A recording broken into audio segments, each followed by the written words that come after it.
What is going on? Welcome back to the channel. So today we're going to talk to you about Lucid, give you a breakdown of what the hell is happening today, go over some of the data points and everything else you need to know. But first, make sure to hit that thumbs up, and with that, let's get right to it. So Lucid is down 5.44%. It's not just Lucid, it is largely the broader market that's pulling back, and that is because of recent data. So you had existing home sales coming in a little bit lower than the forecast, which isn't all that crazy, but what is really driving the market lower and prompting a lot of inflation fears again is this right here. So the Michigan Consumer Sentiment. So this last came out on February the 7th, and that's actually what prompted on that Friday a crazy sell-off. So forecast, I believe at the time was like 71 or whatever, and then it came in significantly lower. No different than this time, 67.8 the forecast, 64.7 is the actual. So once again, kind of reading between the lines, that inflation essentially is going to be kind of predicted to increase. So you have more and more data points, such as even FOMC minutes, tariffs, Walmart, all kind of signaling that essentially like inflation is going to be increasing. So not the best. Market is somewhat freaking out. And even in Lucid's case, so this is what is really annoying about Lucid, is the fact that it's down 5.44%. But Rivian down 4.41. And so, as I've always kind of mentioned in the past, whatever happens to Tesla, good, bad, and the ugly, does trickle down to other EVs. And then as well, Wall Street essentially considers Lucid and Rivian very similar, like brothers, sisters, and whatever else. So typically whatever negative thing happens to one, it is automatically assumed that it will affect the other. So Rivian did unveil their earnings, their targets for 2025. I think it was like 46 to 51 or 50. So basically like no growth year over year. And one big cause of that is a 1 month plant shutdown for their, I believe, R2. But nonetheless, though, this is why I've been really stating time and time again that it will all come down to future guidance. That is it. Like largely a lot of these key metrics that the market likes to look at. So in Lucid's case, earnings per share as negative 29 cents, revenue 211.77 million. That's all fine, all dandy, but ultimately it will come down to future guidance. And that's what the market's been extremely cutthroat over based on that. So once again, kind of a lot of pressure for Lucid, and in my opinion, I think they do need to give at least 25,000 for their targets for 2025. Anything less than that, the market might not like it. Anything above that, I feel like the market might have a hard time believing that Lucid could do it. So I think it has to be, the magic number is 25. But aside from that, the only thing that really came out, so no official news, no SEC filings for Lucid, but you do have this. So it looks like there was the car reveal at the Saudi Cup, and that was done today.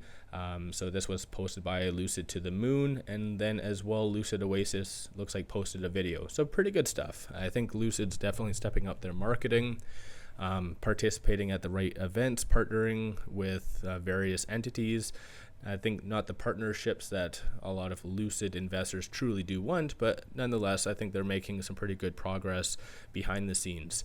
Looking at shorts. So shorts, as per usual for the last several trading days, they are returning. So once again, you can always kind of analyze this a little bit deeper. So they are returning 368,000 shares. So they wouldn't be doing that if they felt like today was justified. So again, that's why I like to analyze this type of information.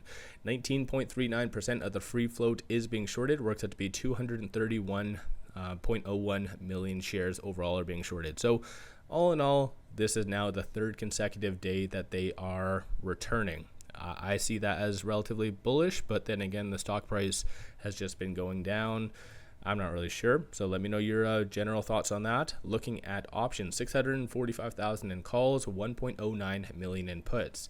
So it was kind of relatively quiet up until here. You have a lot of big money doing some options, and a lot of which aren't necessarily bullish. So 50% of all the options being done so far today are bearish in nature. So again, big money might be hedging or possibly just betting on the downside of Lucid. So once again, something to kind of consider. Of the call options that are being purchased, you see a consensus for it to be roughly around that $4.50 for next week. So that's encumbering their earnings. So definitely a lot of high expectations for Lucid. So it's good to see a good sense of optimism despite kind of the pullback and bloodbath today. Bears are anticipating for it to be sub $3 / possibly even $2.50. Consensus is $3. So still, given the circumstances, there's still a lot more upside anticipated based on this. Just, I think the frequency is definitely betting for more lower lows. So again, something to kind of analyze. But right now, only 4 transactions occurring on the secondary market above $100,000. So you're not seeing that level of institutions lining up to buy the dip. And I think that's kind of fair, because even in my Discord, you can pop over there completely free. A lot of people are starting to somewhat panic and saying that this is very similar scenarios to massive pullbacks in the past. So I think just a lot of fear associated to inflation, because that seems to be the word of the day for the most part, is inflation. Everything is, that's what people are caring about. So I think big money's not really buying the dip. But at the same time, you can kind of see that big money's not really selling at the same, so they're just maintaining their position. Dark pool is a little bit timid in comparison to the norm. So again, even on that aspect, it shows that people aren't really doing all that much. So they're just kind of holding. But with it right now at $3.12, it's trading between this R1 and this pivot. So $3 is going to be that strong support. $3.40 is going to be that next strong target / resistance. Both weren't touched, but going forward into the next couple trading days, just take note of that. One thing I do want to bring up though, with today being Friday, this is the open interest. So you have 6,000 at that 250, 11,000 at that 3, 23,000 at 350. So if, let's say, Lucid by power hour gets close to one of these strike prices, you might see shorts increase or get a little bit more active, just to essentially bring it down below that, because market makers and shorts will have a financial interest in really bringing Lucid down below those points. So again, something to kind of just watch for on the actual chart itself. So as of right now, it is still above a lot of the key points. It is below the ALMA, showing a little bit more of a pullback, but some key points to watch for: $2.97. That is that 200-day moving average. You have that 50-day moving average at $2.93. So that is a very key point for Lucid, signaling a very larger pivot. So again, those are some points to really watch for.